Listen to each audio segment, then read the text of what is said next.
Blog Talk Radio. And in those days there were giants in the land, and the sons of the angels of God looked upon the daughters of men and found them fair, and took of them wives, and their sons became of old great men of renown. So they have been mixing with us on a genetic level since the time of Enoch and Ezekiel's will. Here on Earth we're intrigued by the sun, moon, and stars, and imagine there's got to be planets like ours. So conceive of a face on the surface of Mars, so in need of a meaning and purpose we lost. That indeed they believe that these might be our gods, or that maybe with time we'll do right and evolve and eventually reach what they seek and then solve all the problems of man. But they really don't know that they've fallen. The works of our hands are but just filthy rags, so we travel the lands to dig up our past. Time elapses and with it are much of the facts. Some imagine that God came in alien craft. They react in this way, they're so desperate for meaning and purpose, but satanic service, they know that they have evil motives. Am I making you nervous? I'm just scratching the surface. The times from Ezekiel's wheel, when the skies unfold like scrolls and the breaking of seals. Heed the warning, the message is clear. Heed the warning, the time draws near. See the lines from Ezekiel's wheel, when the skies unfold like scrolls and the breaking of seals. Heed the warning, the message is clear. Heed the warning, the time draws near. In the blink of an eye, all believers will be raptured. Anyone left receives a mark or the caption. This leader will arise, claim his origins are alien, possessed by Satan on the side of the Nephilim. Profess those who left held us back from evolving, and now that they're gone, we'll solve all of Earth's problems. The worship of any one God will be halted, evolving to gods and ourselves be exalted. They'll play on these lines, and in time they'll devise and arrive at a plan that will help hypnotize all the ones left behind, the spiritually blind. He's stolen their souls, now he's stealing their minds. It's already started, we're seeing the signs. Just study the word, prophecies all aligned. Now chop off the heads of all those who fight at one earth, one world. Aren't you excited? The lines from Ezekiel's wheel, when the skies unfold like scrolls and the breaking of seals. Heed the warning, the message is clear. Heed the warning, the time draws near. See the lines from Ezekiel's wheel, when the skies unfold like scrolls and the breaking of seals. Heed the warning, the message is clear. Heed the warning, the time draws near. Where will you be in the year 2012? Are they casting a spell they're not ready to tell? It's time to reveal what they tried to keep veiled. Pure evil they hail and they sell it so well. He fell from the heavenly realms where he dwelled, a once beautiful angel that tried to rebel. Expelled from the light into darkness and hell, now a serpent and snake with reptilian scale. He wears a disguise with angelic wings and mimics the truth with a lie so obscene. He always repeats the same thing he told Eve, that you'll be supreme, a king or a queen, that you can evolve to an enlightened being, a god of your own that can do anything. He feeds on our souls with this fraudulent scheme in so many ways, but it's all just the same. See the signs from Ezekiel's wheel, when the skies unfold like scrolls and the breaking of seals. Heed the warning, the message is clear. Heed the warning, the time draws near. See the signs from Ezekiel's wheel, when the skies unfold like scrolls and the breaking of seals. Heed the warning, the message is clear. Heed the warning, the time draws near. Why hide yourself with, creating UFO crafts and things like that? Why that deception if that's indeed what's going on? The creatures figured out that there was one way that they could frighten mankind, and that is to present themselves as technologically superior beings, some physical UFOs. Why would they want to abduct human beings? UFO abduction might not be caused by physical occupants, but from creatures living in perhaps what we would call another dimension. Posing as occupants. Yes, the same type of interfering, harassing, paraphysical creature in every culture worldwide. For me, the world is weird because it is stupendous, awesome, mysterious, and unfathomable. My interest has been to convince you that you also must assume responsibility for being here in this marvelous world, in this marvelous desert, in this marvelous time. I wanted to convince you that you must learn to make every act count, since you are going to be here for only a short while. In fact, too short for witnessing all the marvels of it. Don Juan, that was he was the Nagual that taught Carlos Castaneda and had him under his tutelage for, it was a period of decades.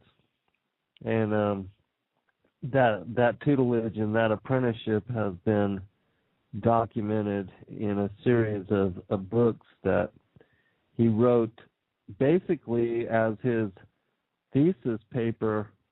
He was an ethnobotanist studying at the college UCLA, I believe, was UCLA, somewhere in the lower California area. And he was an ethnobotanist studying plants and different attributes of plants, medicinal properties. He went out to the desert and met this guy, Don Juan, who was basically like a desert medicine man that had knowledge of the old ways of the traditional natives that were living there, and that had passed down knowledge, because some of the things that in ancient traditions, they're not written, but they are very strict in their oral tradition in the way that it is, told to the upcoming generations, and they're careful who is selected to actually hear the stories and who, secrets are held like that. But anyways, supposedly Don Juan was shown by Spirit to take Carlos Castaneda on as an apprentice, and the whole story goes through a 10-year span. But anyways, Carlos Castaneda wrote about a path for the man of knowledge. And this is actually based on the traditions of the Yaqui, which were interesting to me because my ancestry is actually linked to Sonora, Mexico, and that area through my father's bloodline. And so I read all these books early in my life, but anyways, they teach you basically how to walk the way of a way of the warrior or way of a man of knowledge, and they give you just personal example through life experience what happened to Carlos, and of things that individuals can do to make themselves more accessible to moments of transcendence and experience with Great Spirit. And always, when you pray or when you, and this is basically more like a vision quest where you really are yearning to seek God, willing to fast over time, willing to purify yourself in whatever way through the different ways that the different cultures do it.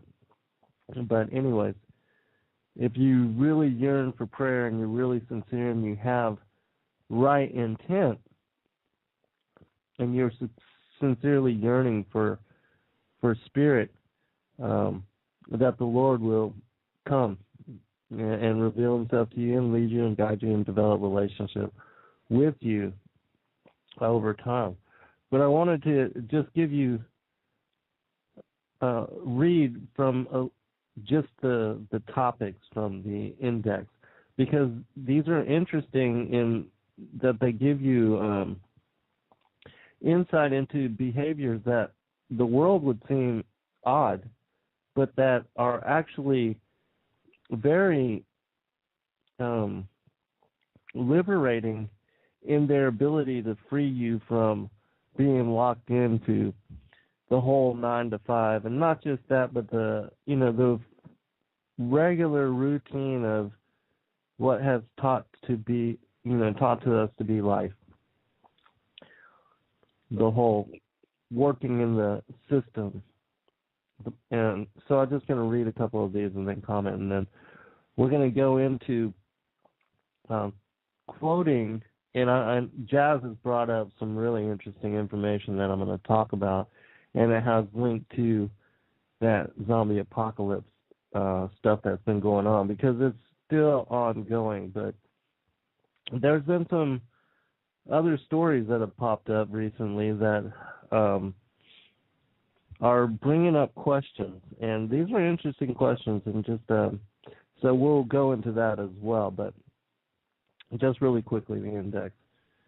And this is from a book called The Journey to Ixalan, which is I believe it was the third book of Carlos Castaneda's series.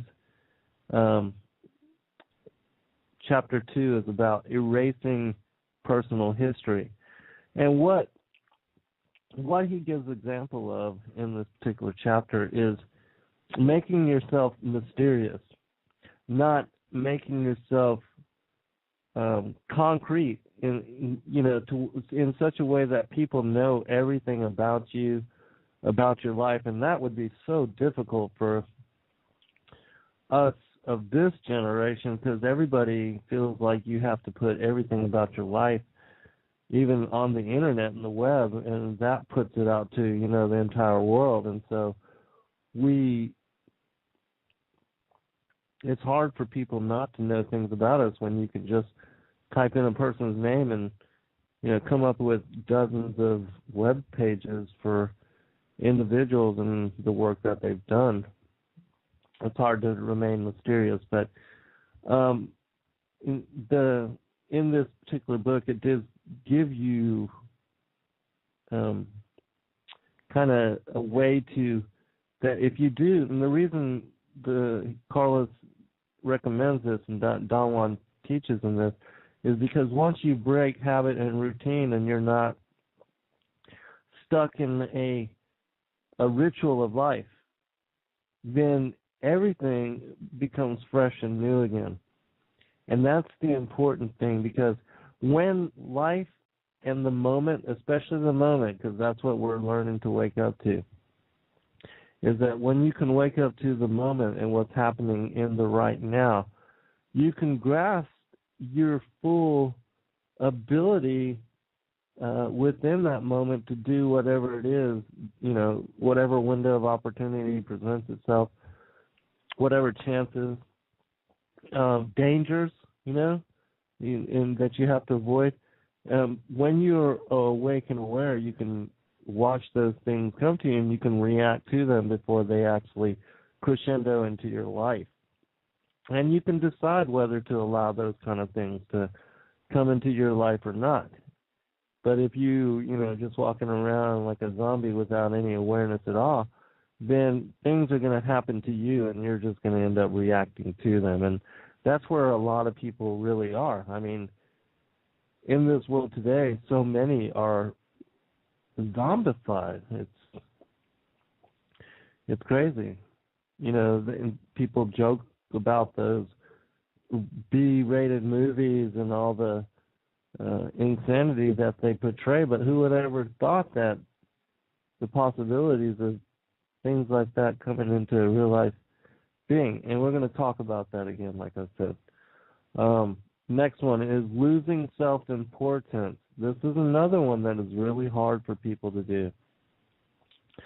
The reason you lose self-importance is because when you no longer have self-importance, you no longer have need to defend that or to stand up for that, or to, not saying that you make yourself, bow down to everything or you avoid conflict. It's not that at all. It just means that you're not going to be affected by somebody, especially people that try to push your buttons on purpose, that try to affect you and get you to react or behave in such a way. And that goes on a lot in the world. You would be amazed at the cycles that people run in their life, in their relationships with each other. It's insane the kind of habitual routines that we have and we carry. Number 4 is using death as an advisor. And what this chapter is about, and this is another one that is of utmost importance. I mean, this is only, 4 words, but the meaning behind this is so very important, because basically what it talks about is being aware of your mortality, being aware of your impending doom or death, knowing that you're mortal and you have but this lifetime in flesh, and that it's sacred. Your life, every moment, everything you have opportunity and chance to do in your everyday, that is a true blessing. It's our decision what it is we choose to place our focus on, what it is we choose to put our effort into, what it is we choose to dream and put focus on, and what it is we want to create and bring in to the world. But so many just, they use their focus on nothing, absolutely nothing. There are people, and especially for the youth, just because they live in small towns, wherever it may be, they are seemingly bored out of their minds and have nothing to do. I mean, I don't understand boredom, because I just, there's so many things I want to do with my time. I don't have really enough time to even do all those things, and I just do what I can. And especially with my disability, I have to especially make use of the time that I have when I'm sitting up to create, to focus, to write, things like that. And so a lot of people just waste time, and especially now, it doesn't seem like we are living in those kind of days where we can just really waste time, or just waste the moment. All right, and that goes right along with chapter 5. Oh, let me comment also one more time.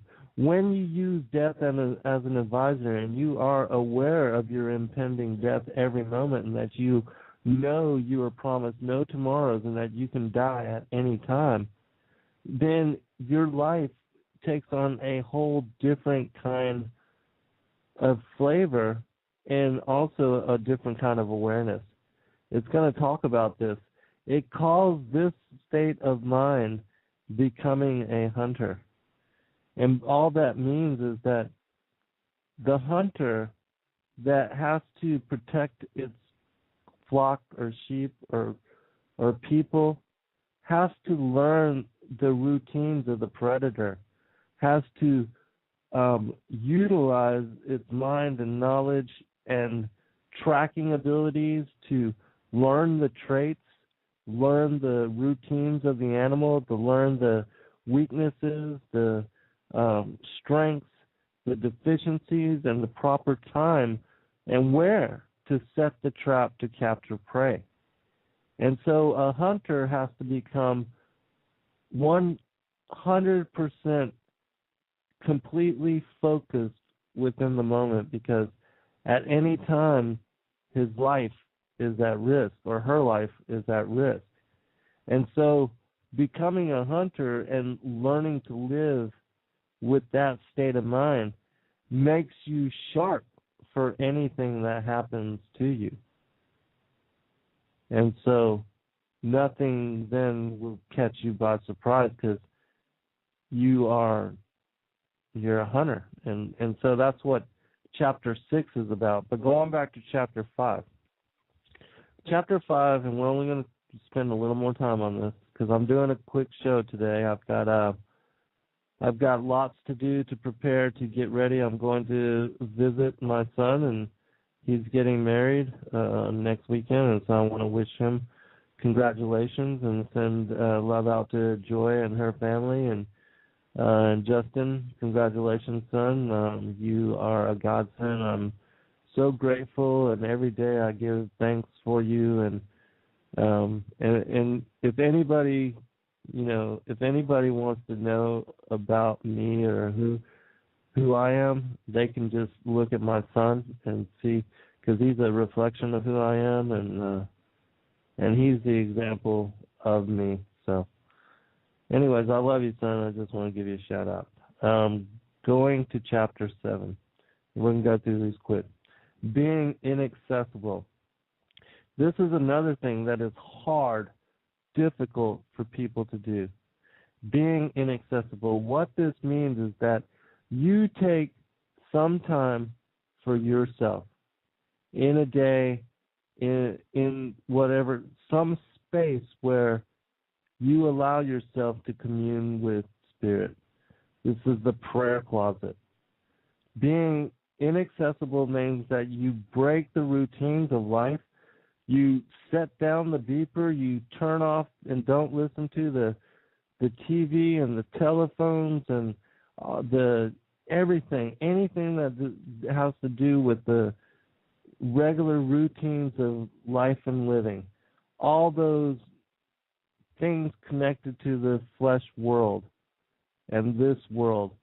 You have to take yourself out of that for a short amount of time, even if it's 10, 15 minutes and every day, whatever, just so that you create a space where you are inaccessible to other people and that you honor yourself by going into that prayer closet and developing relationship with not only yourself but with Spirit, because that's what spending time with self is spending time with Spirit.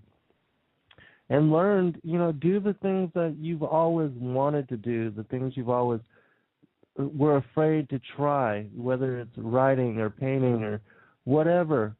Trust that you can be good at anything you put your focus on. Trust that with persistence and over time, you will become masterful in whatever it is that you attempt to do.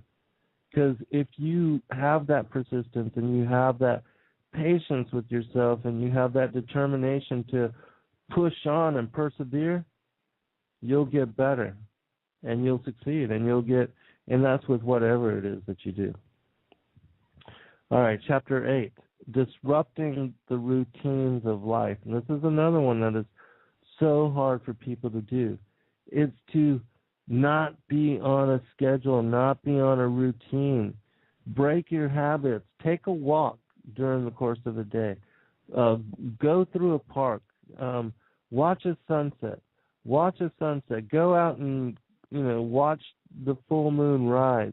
I mean, something where you're connected to what is the great mystery of creation, to where you slow yourself down enough that you can tie yourself to the natural rhythms, the peacefulness of nature and its unfolding. Because you can use that harmony and that peace to really access deep spaces and places where you can make yourself accessible to Spirit. And actually, that's one of the upcoming chapters. But before that, chapter 9, the last battle on earth. What this means is that when you do these things and you learn to awake your awareness up to the moment, and not only the moment, because Carlos also teaches you how to lucid dream as well. So not only do you stalk the waking moment when you're in flesh body, you also stop the dreaming when you're in your dreaming body, which is a whole nother side of it and a whole nother technique. But when I was younger, I used to lucid dream and used to be able to focus and hold and enter and do things in dreams. And there's a lot of lucid dreamers out there. And in my opinion, lucid dreaming done right is one of the best ways to meet the Spirit and to to come before God and to humble yourself, because the best thing you can do is, for those that are lucid dreamers or that do know how to wake themselves up in dreaming or meditation, is if you go lucid, pray. Pray to the Lord. Give all glory, all thanks. Humble yourself before Him. In that very moment, as soon as you wake up, see what happens. Chapter 12. Oh, no, chapter 10. Becoming accessible to power. Basically, this is, for those that don't know my history, I lived in a van for 4 years. I traveled around and wrote poetry and just sought after the Lord and wanted to know God. And during that time, I did a lot of soul seeking, went to a lot of national parks, and I wrote my first 3 books during that course of my life. And I used to teach snowboarding and martial arts and different things like that also while I was kind of moving around place to place. And anyways, there's a timeline in my first books that covers all the places that I've been. But becoming accessible to power is like just going into your prayer closet. And this can be wherever. It can be just on your knees in your room, in your bedroom, or in a dark place in your prayer closet, in your closet in your house. It doesn't have to be anywhere fancy, but the thing to recognize is that this prayer closet is a way of being, and it's something that we're trying to attain all moments of life. It's a way of praying. Okay, I'm also reading the chat room, so I'm going to get to the other part of it here, Jazz, and then I'm going to get you to put links in the chat room about that as well. And what we're talking about is the recent bath salt stuff and the links to zombified people doing just very strange and weird things. Well, there's been recent articles loosened about weaponized rabies, and there was actually a National Geographic article that talked about these doctors down in Miami, actually, where the one guy got his face eaten off. But anyways, talks to this one doctor that talks about weaponizing rabies and how they could convert it, and how in converting it they could make it airborne. And making it airborne, they could also affect people in that way. And so there was it seems like a release within a recent fox population. And I put some links to some videos on the Fallen Angels TV website. Click on the videos at the very top. They're some of the most recent ones that talk about this. And who knows, whether there's any truth to the possibility that ultra dark forces are involved in trying to perpetuate this and trying to create a problem for populations. Or I don't know. We don't know, but I can tell you that this is only the tip of the iceberg when you consider what William Kennedy and I were talking about in that show that we recently did on the zombies and the bath salts. And because I asked him at the very end of that show, and I want to thank you, Jazz, because you brought it up in that show, about how there sure were a lot of government vehicles around the incident that occurred in Miami. And so I asked William, without knowing at that particular time, whether there was anything like that connected to the incidences that were happening. And he said on my show that he could not comment truthfully one way or the other, but that he too had heard the rumor and was looking into the possibilities of that being a reality. And so whether this is true or not, I don't know, but look it up. You can just type up mutated rabies. Actually, let me see if I can do that right now while we're talking about this. I'm not finished with the other thing, but I'm going to comment on this since Jazz brought it up again. And in that show, William said that he would get back to us. Aha. Here we have the article. And I promise I'm going to go into the armor of God because, this is just to uplift your faith, because I know so many of you are having a hard time out there. And it's not just you. Everybody is feeling the brunt of the evil that is weighing upon the world. And it's heavy. It is ultra heavy, so that the effects are filtering into the lives of all people everywhere, it seems. Even good people, those that are godly, that love the Lord, that have spent their time and focus on serving Him. Everybody's seemingly being persecuted. And so I want to comment in the end of this show and just try to strengthen you a little bit in your walk, and because I know it's tough out there. But just know, that even though it seems so very difficult for you, we're so blessed. Even the fact that you can listen to me and I can send this message out to you and you can get it wherever you are in the world. There's still 80% of the world population that lives on less than $2 a day that have no access to internet, much less food and clean water or necessary nutrients or anything like that. And so we should be very grateful, and we should try to do everything that we can do to help out. All right, the article that I want people to check out, and I'm going to put the link, I just found it.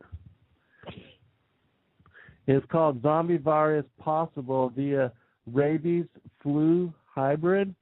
So hybrid, that's a creation, all right? We're talking about creation of something by the guys in the lab. There's the link for the National Geographic story. Zombie virus possible via rabies flu hybrid. It says, in the zombie flicks 28 days later in I Am Legend, an unstoppable viral plague sweeps across humanity, transforming people into mindless monsters with cannibalistic tendencies. Though dead humans can't come back to life, certain viruses can induce such aggressive zombie-like behavior, scientists say in the new National Geographic Channel documentary, The Truth Behind Zombies. Premiering Saturday at 10 p.m. On National Geographic News. For instance, rabies, a viral disease that infects the central nervous system, can drive people to be violently mad, according to Samita Andriansky,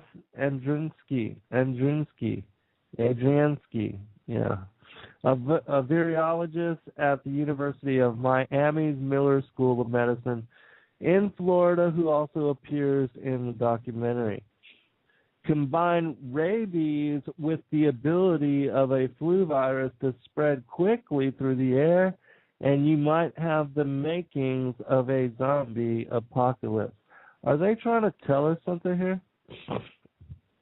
And why entitle the article, zombie apocalypse, Well, we know that the Illuminati, that the way that they work, and they're laughing at us the whole way, is they make fun of us and they belittle us and they treat us like mindless, uneducated little kids. And so that's what they're doing right here, too. And you can see in the commercials, too, that there's a lot of commercials that are made specifically just to tell you exactly what they're going to do. All right.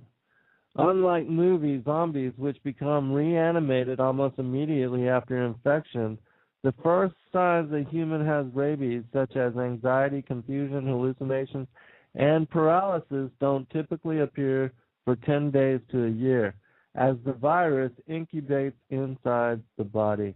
Once rabies sets in, though, it's fatal within a week if left untreated. If the genetic code of the rabies virus experienced enough charges or mutations, its incubation time could be reduced dramatically, scientists say. Many viruses have naturally high mutation rate and constantly change as a means of evading or bypassing the defenses of their hosts. There are various ways viral mutations can occur, for example, through copying mistakes during gene replication of damage from ultraviolet light. I'm not going to read all of this, but I'm going to read just a little bit more, because this is about the airborne mutation. But for the rabies virus to trigger a zombie pandemic like in the movies, it would also have to be much more contagious. Humans typically catch rabies after being bitten by an infected animal, usually a dog, and the infection usually stops there.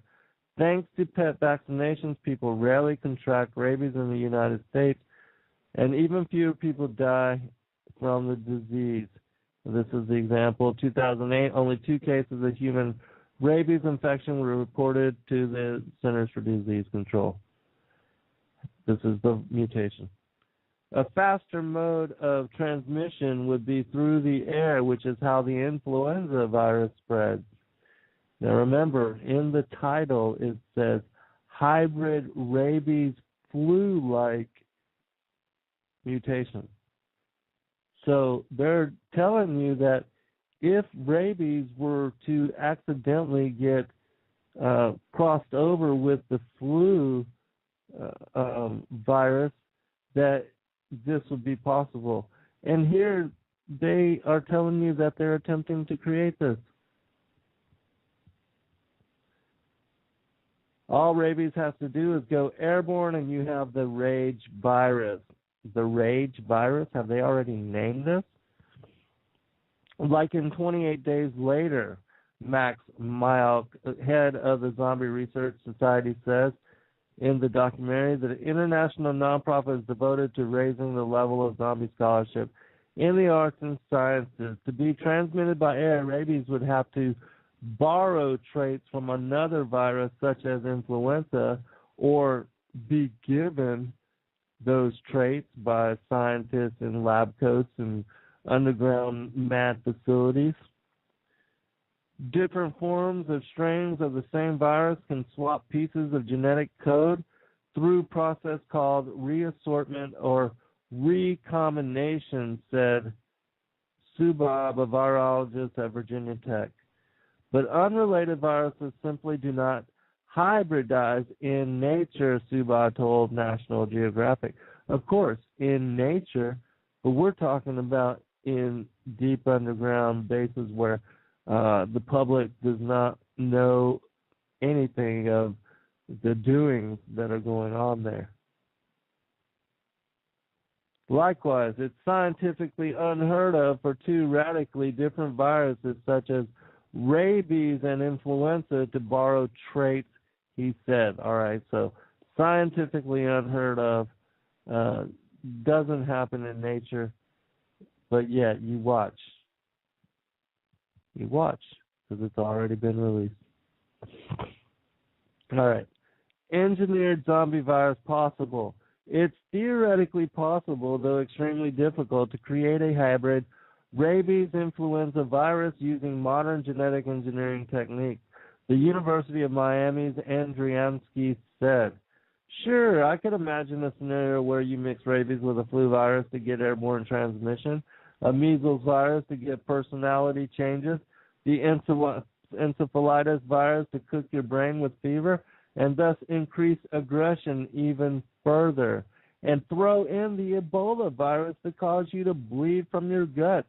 Combine all these things and you'll get something like a zombie virus, she said. Can you believe that? Can you believe that this scientist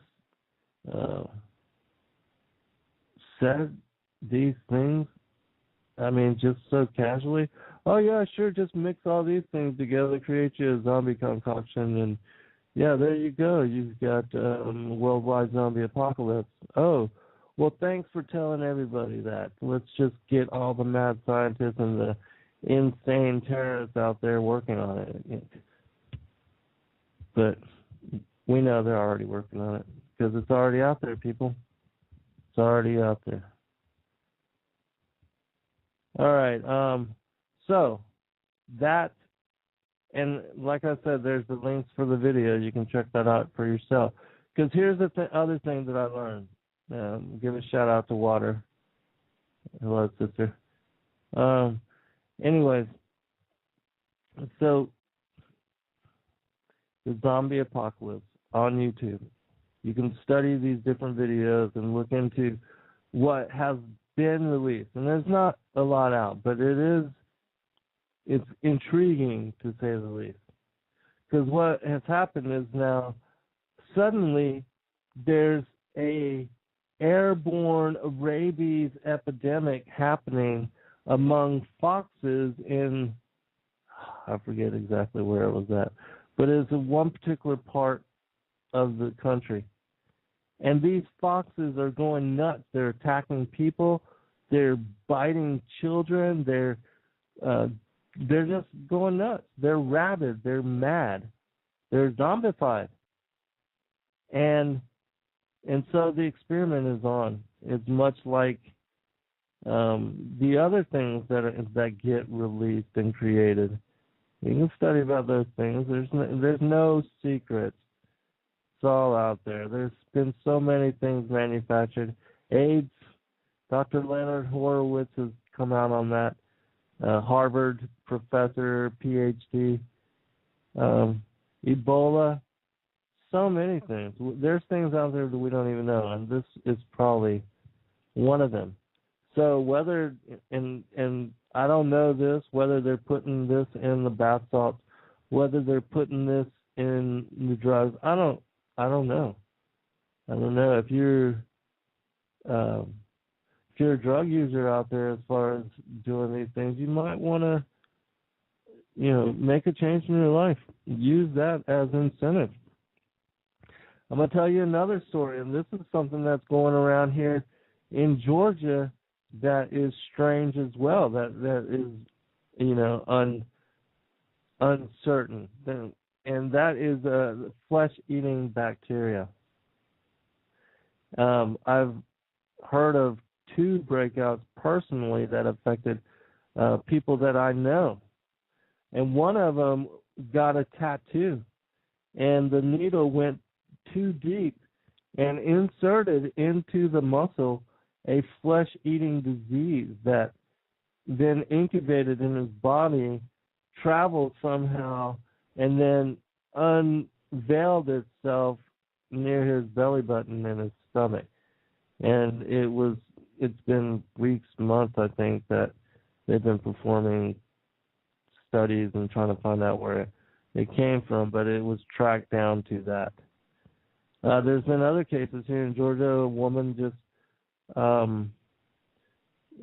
zip lining, cuts herself on the leg, gets this flesh-eating disease, ends up losing both of her feet, I believe one of her hands. I'm not even sure if it stopped there, but there's weirdness going on out there. Jazz says, I don't think it has anything to do with bath salts. And I agree with you, Jazz. I think that's a cover story, but how are they going to introduce this. How are these people getting affected by it? Just be careful, people. Be very wary. All right, let me check one other thing. Oh, and just so you know, there has been ongoing zombie attacks, and I saw some of the statistics. In 2010, there were like less than 100. This year, there's been 4,000, and that's been reported for just one particular town somewhere. And that even though this stuff has been available in the cities and in the states since 2004, it's now becoming very prevalent in usage and people having it as part of their lives. And whether this is, the results of them going, the thing that gets them to get crazy or not, I don't know what it is. I'll just be careful, people. Be wary. You don't know. You just can't trust anything out there. Even the medicine out there and the medicine that is in the pharmacies, a lot of that is fake now.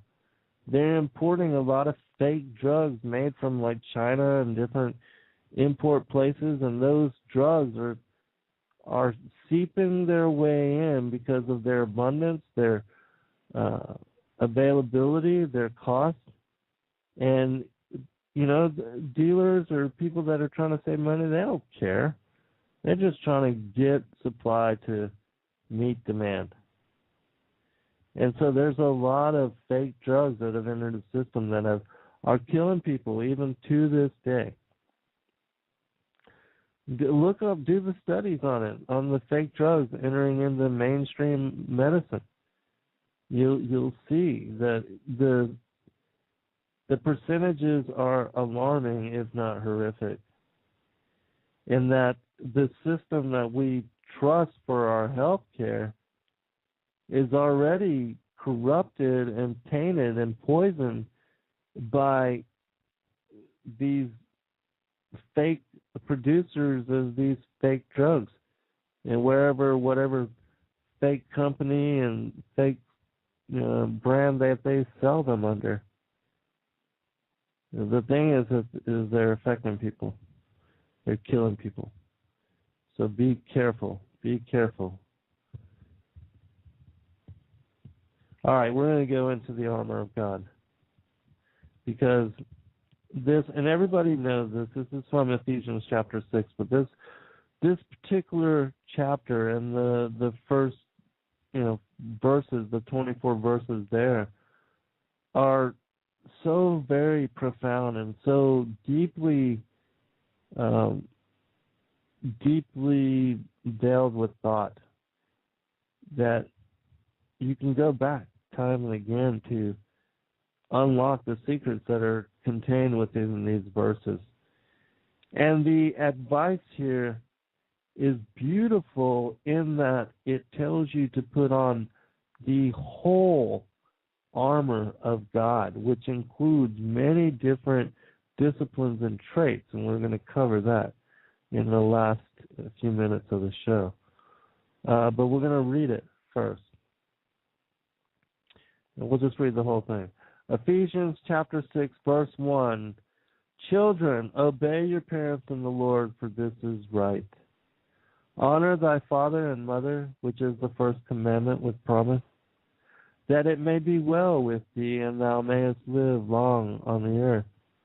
And ye fathers, provoke not your children to wrath, but bring them up in the nurture and admonition of the Lord. And ye fathers, provoke not your children to wrath. Oh, sorry, read that. Servants, be obedient to them that are your masters according to the flesh, with fear and trembling and singleness of your heart as unto Christ, not with eye service as men pleasers, but as the servants of Christ, doing the will of God from the heart, with good will, doing service as to the Lord, and not to men, knowing that whatsoever good thing any man doeth, the same shall he receive of the Lord, whether he be bond or free. And ye, masters, do the same things unto them, forbearing, threatening, knowing that your master also is in heaven, neither is there respect of persons with him. Put on the whole armor of God, that ye may be able to stand against the wiles of the devil. For we wrestle not against flesh and blood, but against principalities, against powers, against the rulers of the darkness of this world, against spiritual wickedness in high places. Wherefore take unto you the whole armor of God, that ye may be able to withstand in the evil day, and having done all, to stand. Stand therefore, having your loins girt about with truth, and having on the breastplate of righteousness, and your feet shod with the preparation of the gospel of peace. Above all, taking the shield of faith, wherewith ye shall be able to quench all the fiery darts of the wicked. And take the helmet of salvation and the sword of the Spirit, which is the word of God, praying always with all prayer and supplication in the Spirit, and watching thereunto with all perseverance and supplication for all saints, and for me, that utterance may be given unto me, that I may open my mouth boldly, to make known the mystery of the gospel, for which I am an ambassador in bonds, that therein I may speak boldly as I ought to speak, but that ye also may know my affairs and how I do.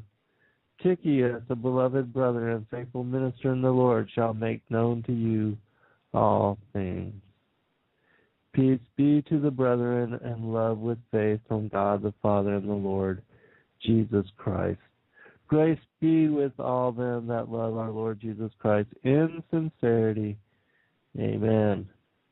So recognize, put on the whole armor of God, girding your loins with truth, having on the breastplate of righteousness, feet shod with the gospel of peace, and taking into your arm the shield of faith and the sword of the Spirit, helmet of salvation. With these things, you are to arm yourself so that you can be a good servant unto the Lord.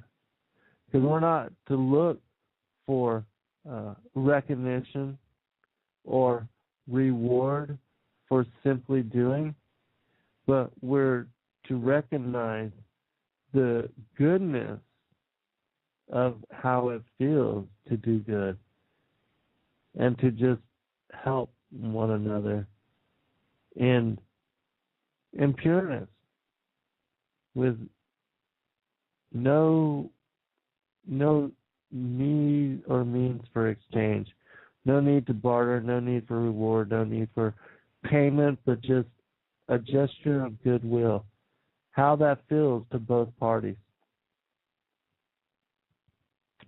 And to recognize also that the Lord says here that we wrestle not against flesh and blood, but against principalities, powers, rulers of darkness of this world, against spiritual wickedness in high places. These are the archons. These are the fallen angels. These are the powers, the eye at the top of the Illuminati pyramid. These are the invisible, the ones that go about in forms of darkness and shapes of serpents, the interdimensional beings that every once in a while you recognize on a higher vibrational level, that you'll catch glimpse or recognize shadow or see trace. This is what the Emerald Tablets was talking about. This is what the Nag Hammadi codices call the archons and the rulers of darkness. And this is also what Enoch calls the Watchers, the fallen Watchers, and the angels that rebelled against the Lord, that held not their first estate. This is what is talked about in Genesis chapter 6.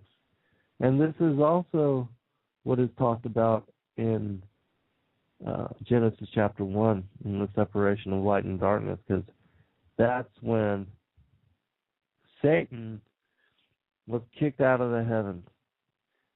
That's when the visible realm separated from the unseen worlds, the imperishable worlds from the perishable worlds, the seen from the unseen. That's when matter came into being. And so it's been an unfoldment since that time. The Lord has been unfolding himself as the creation in every individual form and possibility. Because basically he's like experiencing himself, recognizing himself in all forms. And we're part of that. We are part of the great mystery that is creation, that will be here forever and have part of existence. And how blessed are we? You know, how blessed are those that have eternal life and that do the will of the Father, and that uphold his commandments and listen to his ordinances and seek out his kingdom and bear his cross. How lucky are those that truly, truly commit themselves to serving him. And it's not for any sake of reward or any sense of expectation. It's just simply how to love for the Father, the Son, the Creator, the creation, ourselves, and our brothers, sisters, family, mothers, fathers, daughters, uncles, sons, everybody. We're like a giant fellowship of creature and creation, one big giant family. And if we could just recognize that and treat each other as such, and recognize the sacredness of each moment and each other, what a different place this would be. But that's the kind of world we're going to. That's the kind of world that the Lord's going to bring into being, that is going to be implemented, and it's on the horizon. We are at Event Horizon. Not long all, y'all. We're already 90 seconds. I just want to thank everybody coming and joining the show. I'm sorry that this one was short. I've got some things I got to do. But I appreciate everybody, and I just pray that the Lord continue to bless you and watch over you and lead you in discernment and protect all of us. In Yahushua Yahweh's name I pray. Amen. A number of things that I've heard from people in the Pentagon, that the buzzword in the secret of secrets in the Pentagon is the Sumerian gods are returning, and that's what they're referring to as that whole area that Peter's. Wow! Can you repeat that again, just in case anybody missed it? The buzzword in the Pentagon, in the military circles that are in the know about the cover-up here, they kind of in whispered tones talk about the return of the Sumerian gods. And they're talking about what we would call aliens or fallen angels returning into the Middle East, into Old Sumer area. The Anunnaki. Well, could be. Under the other ancient names. Do you think that has anything to do with why we're in a... From Ezekiel's will, when the skies unfold like scrolls in the breaking of seals, heed the warning. The message is clear, heed the warning. The time draws near, see the lines from Ezekiel's wheel. When the skies unfold like scrolls and the breaking of seals, he's a warning. The message is clear, he's a warning. The time draws near. In the blink of an eye, all believers will be raptured. Anyone left receives a mark or the caption. This leader will arise, claim his origins are alien, possessed by Satan on the side of the Nephilim. Profess those who left held us back from evolving, and now that they're gone, we'll solve all of Earth's problems. The worship of any one God will be halted. Evolving to gods and ourselves be exalted. They'll play on these lines, and in time they'll devise and arrive at a plan that will help hypnotize all the ones left behind, the spiritually blind. He's stolen their souls, now he's stealing their minds. It's already started, we're seeing the signs. Just study the word, prophecies all aligned. They'll chop off the heads of all those who fight at one earth, one world. Aren't you excited? The lines from Ezekiel's wheel, when the skies unfold like scrolls in the break. My interest has been to convince you that you also must assume responsibility for being here in this marvelous world, in this marvelous desert, in this marvelous time. I wanted to convince you that you must learn to make every act count, since you are going to be here for only a short while. In fact, too short for witnessing all the marvels of it. Don Juan, that was he was the Nagual that taught Carlos Castaneda and had him under his tutelage for, it was a period of decades, and that tutelage and that apprenticeship has been documented in a series of books that he wrote basically as his thesis paper. He was an ethnobotanist. He's a warning. The message is clear, he's a warning. The time draws near. See the signs from Ezekiel's wheel. When the skies unfold like scrolls in the breaking of seals, he's a warning. The message is clear, he's a warning. The time draws near. Where will you be in the year 2012? Are they casting a spell they're not ready to tell? It's time to reveal what they tried to keep veiled. Pure evil they hail and they sell it so well. He fell from the heavenly realms where he dwelled, a once beautiful angel that tried to rebel. Expelled from the light into darkness and hell, now a serpent and snake with reptilian scale. He wears a disguise with angelic wings and mimics the truth with a lie so obscene. He always repeats the same thing he told Eve, that you'll be supreme, a king or a queen, that you can evolve to an enlightened being, a god of your own that can do anything. He feeds on our souls with this fraudulent scheme in so many ways, but it's all just the same. See the signs from Ezekiel's wheel. When the skies unfold like scrolls in the breaking of seals, he's a warning. The message is clear, he's a warning. The time draws near. See the signs from Ezekiel's wheel. When the skies unfold like scrolls in the breaking of seals, he's a warning. The message is clear, he's a warning. The time draws near. Why hide yourself with, creating UFO crafts and things like that? Why that deception if that's indeed what's going on? The creatures figured out that there was one way that they could frighten mankind, and that is to present themselves as technologically superior beings from physical UFOs. Why would they want to abduct human beings? UFO abduction might not be caused by physical occupants, but from creatures living in perhaps what we would call another dimension. Posing as occupants. Yes, the same type of interfering, harassing, paraphysical creature in every culture worldwide. For me, the world is weird because it is stupendous, awesome, mysterious, and unfathomable. Blog Talk Radio. And in those days there were giants in the land. And the sons of the angels of God looked upon the daughters of men and found them fair, and took of them wives, and their sons became of old great men of renown. So they have been mixing with us on a genetic level since the time of Enoch and Ezekiel's will. Here on Earth we're intrigued by the sun, moon, and stars, and imagine there's got to be planets like ours. So conceive of a face on the surface of Mars, so in need of a meaning and purpose we long. That indeed they believe that these might be our gods, or that maybe with time we'll do right and evolve and eventually reach what they seek and then solve all the problems of man. But they really don't know that they fall in the works of our hands, all by just filthy rags. So we travel the lands to dig up our past, time elapses, and with it are much of the facts. Some imagine that God came in alien craft. They react in this way, they're so desperate for meaning